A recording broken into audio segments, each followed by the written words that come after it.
దేవుడా ఎన్ని పూజలు చేసినా ఎందుకు దేవుడా నా కోరికలు నెరవేర్చవు అని అనుకునే వాళ్ళు ఎవరైనా ఉన్నారా?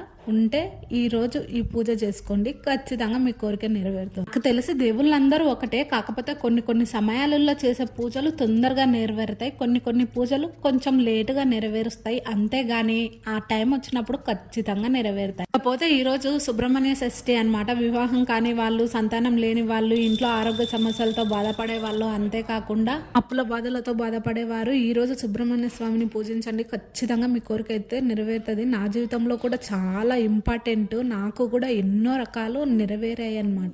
ఏ పూజకైనా ఫస్ట్ ఇంట్లో పూజ చేసుకుని తర్వాత గుడి దగ్గర వెళ్ళి పూజించండి, అప్పుడే ఆ పూజకు సంపూర్ణ ఫలితం అయితే వస్తుంది. అవును, ఈరోజు మీరు పూజ చేసుకున్నారో లేదో, చేసినా చేయకుండా నేనున్నాను కదా, ఇక్కడైతే మొక్కేసుకోండి, మీ కోరికలన్నీ నెరవేరుతాయి. సపోర్ట్ చేస్తున్న మీకు, మా ఫ్యామిలీకి, మా ఫ్రెండ్స్కి వాళ్ళ కోరికలన్నీ నెరవేరాలని కోరుకుంటూ ఉంటానండి. సబ్స్క్రైబ్.